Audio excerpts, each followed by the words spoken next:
Hello everyone, I just wanted to share with you a few thoughts I had about performing medieval music.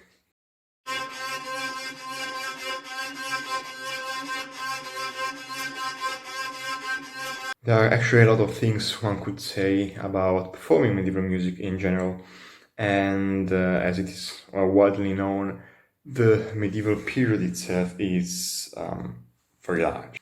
So to narrow it down, I would say we exclude the High Middle Ages, the early Middle Ages, because we don't really know enough about that period, and we also exclude the the very late Middle Ages, like the Renaissance, say the whole 15th century. People have been talking about this subject for ages. People who have studied the matter much more than I did. So what is it that I have to say that it could be useful for the community?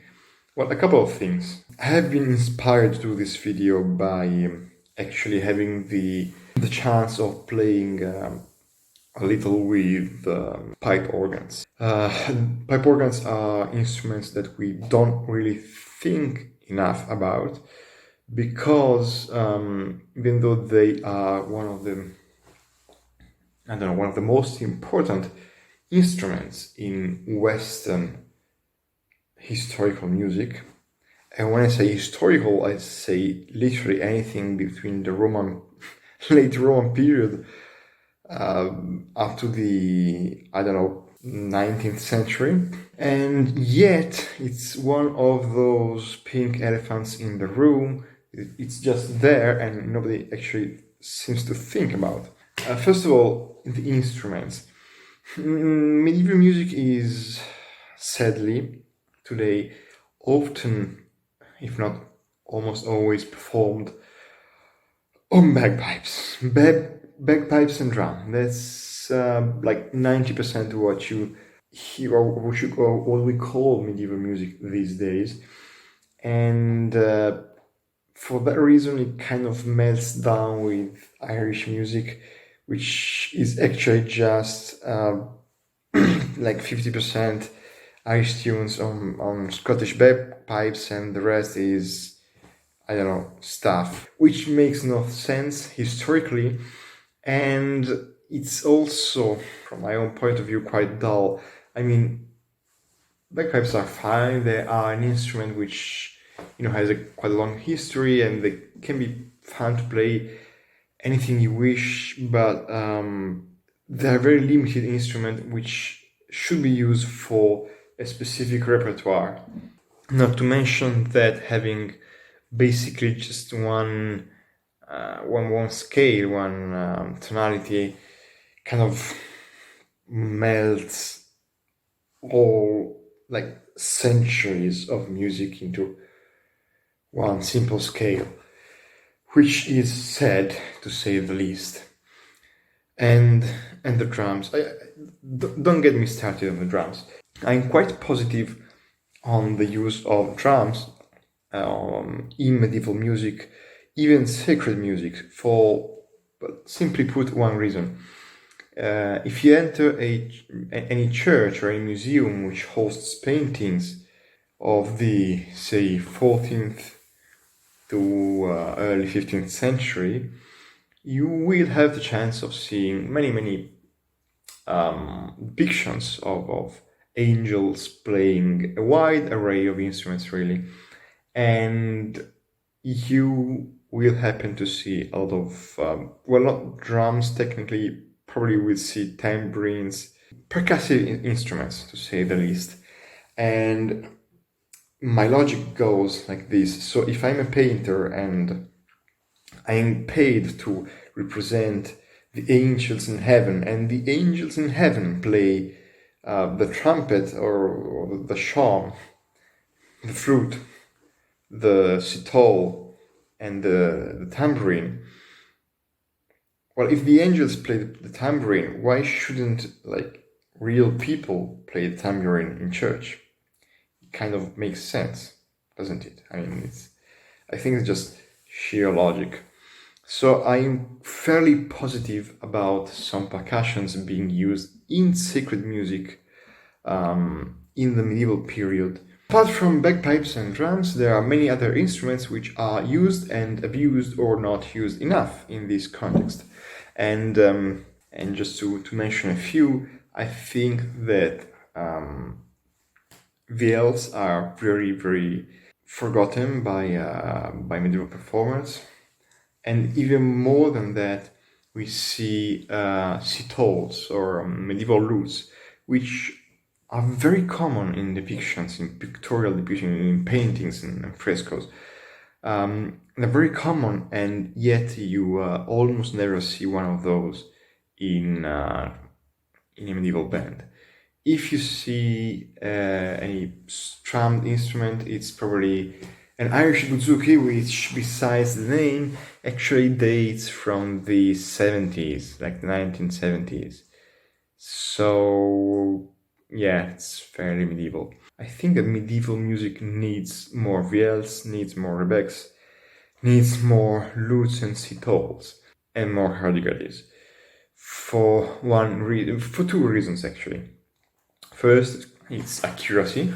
If we want to perform something historical, I would actually like to see something historical, you know? It's like if you go to eat a hamburger, you would like to have a hamburger inside your slices of bread, right? If you're going to drink beer, you will probably want to have barley inside it, right? It just makes sense. If I want to listen to medieval music, I would like to listen to something medieval, you know? The second reason for that is that people are sick of seeing the same thing every year, every month, every day, whatever. I think that people would love to see something medieval, and they would love to see something new. Another thing I would like to discuss is the approach to medieval music. Now, most medieval music is an educated guess. If we take the earliest period, so the Roman and Gregorian chant, that kind of music was written without a notation system which would allow to represent the length of the note. That was a problem up to a point, because the important thing about Gregorian chant was to sing all together and to say the lyrics, to sing the prayers. So since the purpose was mostly religious, you just sing along with the choir. And since you know the words, you know the duration of the notes, more or less. That's not like very specific. And as long as you know the scale, you don't really need specific information. They didn't have like sharps and flats back then, so everything was a bit easier. But still, every reproduction of early medieval music, such as Gregorian chant, it's an educated guess again. As we move onwards with time, so the melodies from the, say, 13th, 14th, 15th century, things get a bit more understandable because the notation system was more precise, even though it's not like reading a modern, modern sheet music. It's completely different. So there are many things we don't know. We don't know which instruments were involved because they're almost never there.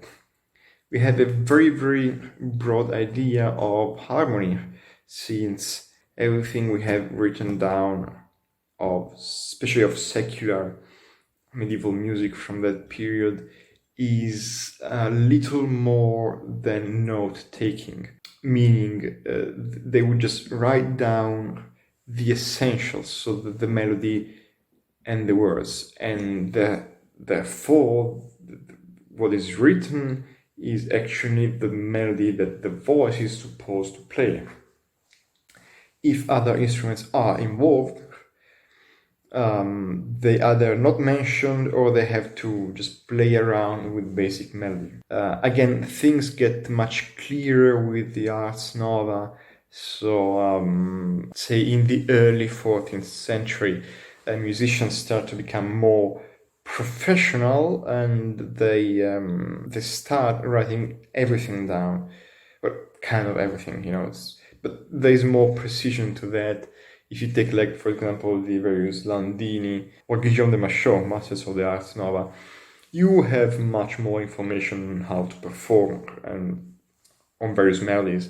But again, we only have the essentials, like the melody of the first voice, the melody of the second voice, that's it. This has led people to think that all medieval music was basically just only vocal music and little else, which in turn has spawned generations of music that is so boring even I can't possibly listen to it. Or the academic works that have been made, say, between the 1950s and 1980s, at the very least, is so utterly boring. Just, these kind of low-quality tenors and sopranos who didn't manage to make it to the large opera theaters, who sing a cappella medieval melodies very slowly, possibly with an instrument just playing a drone below all that, which is, it's boring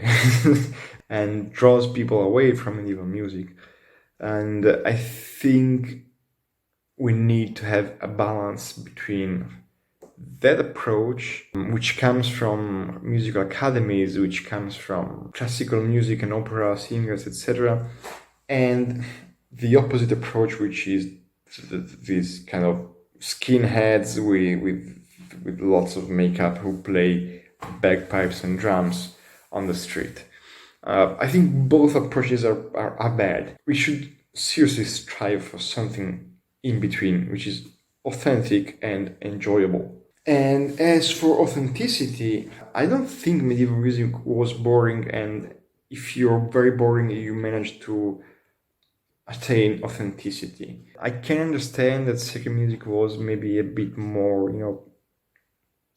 relaxed, to say the least.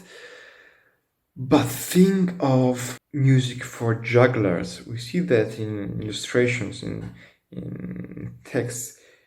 People at fair, imagine a medieval fair, like real medieval fair. There's a juggler who's swallowing swords in the corner, and people yelling, trying to sell some dried fish from the north, and you're a musician and you want to sing for your supper, as the saying goes. So you want to be loud, you want people to enjoy you as much as they actually give you money. I don't think the kind of music was boring. I think that popular music was, in fact, very enjoyable, even for today's audiences, perhaps. There is one more thing I want to delve into with a bit of detail. I mentioned the fact that medieval music was not just vocal music. There were many instruments being played with it, a wide variety of instruments, which were terribly different one from the other. Maybe I would have a 3-stringed rebec, and another guy beside me would have a 5-stringed viol with a different scale length and therefore a different tuning. And there was no diapason to say which tuning was right, so we were all kind of playing, striving for a middle ground, somewhere you could find the very same notes, which wouldn't have been very easy at the time. Strings weren't rectified, which means that their pitch could vary widely. So, ensembles weren't terribly popular at the time, because if you had 2 instruments, you could play fairly well. A singer could come along. If you started having 4 or 5 instruments together, finding a common pitch, a common tuning might have been kind of more difficult. And I have to agree with that, though it is not to say that there weren't large ensembles. But besides that, what did all these people play? I mean, they just all played the main vocal melody? No, that doesn't seem to be the case. And even though most people think that harmony was completely unknown to the Western world until like 1315 or so, so they believed that every single player in the world just didn't manage to play two notes at the same time, kind of. I think that is not the case, even though harmony was not surely as developed as it is today.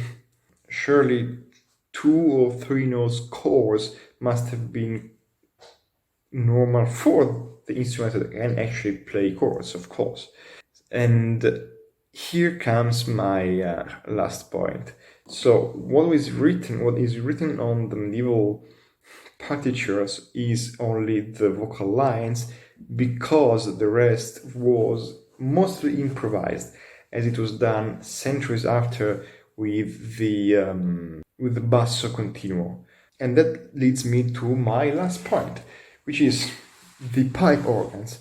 I know probably 2 or 3 bands that play medieval music on a pipe organ, mostly portative or positive organs. One of them is datura, and I think that is a very important point, because I think the organ was the Ferrari of the medieval music, the Gucci of the medieval music. It was the thing, like music equals pipe organ, for a number of reasons. First of all, because it was probably the most powerful instrument around. With its wide range of keys, it had more extension than basically almost any other instrument. It had more volume than most other instruments. And since it was played in churches and used a lot for sacred music, it was a voice of God, simply put. And people have continued to think it this way. The continuous sound is, of course, a sign of eternity. The sound of the organ never decays, it's continuous, it never stops. It was clear, like the pipe make a very clear sound, especially if you compare that to the screechy, raw nature of gut strings. So anything else played in the world must have been compared to pipe organs. Not to mention another thing, which is pipe organs keep their tune. They're always in tune. They are pretty much perfect in their tuning. And it is probably not by chance that by playing pipe organ lately, it's something which is difficult to explain, because it's nothing like objective or scientific, but I felt it was the right way to play those melodies, especially with sacred music or songs like Palestine Lied, which is sacred in theme, even though it's not technically religious music. And if you play those things on the pipe organ by using the left hand to play what is basically either fixed or a moving board on, you suddenly have exactly what I would think is exactly the true sound of medieval music. A melody and a strong, low basso continuo which accompanies the rest of the melody. It gives the melody more power, while not getting too complicated with chords, as we would do on modern piano compositions, for example. And that kind of revolution pretty much all the way, everything I think about medieval music. And here comes the hurdy-gurdy, because the hurdy-gurdy is basically the medieval attempt to make a portable organ which was more portable than portable organs, which aren't in fact that much portable if you think about it. The organistrum and then the hurdy-gurdy managed to reproduce the continuous sound and the bourdon of the pipe organ into something you could play on the street, which was probably more probably cheaper and more convenient than an organ, and that could stand in a middle ground between sacred music and just popular music. And that is also one of the reasons I think the hurdy-gurdy is again underrated, not played enough in medieval music. And there are even people who kind of don't really think of the hurdy-gurdy as a purely medieval instrument. It is true that the modern hurdy-gurdy is kind of different from the early sinfonias that you see on medieval depictions, but the concept is still the same. Both the boredom and the continuous sound are a character which is paramount to medieval music, and which can be in a way reproduced by the bagpipes, but the bagpipes and the pipe organ are two completely different instruments on all respects.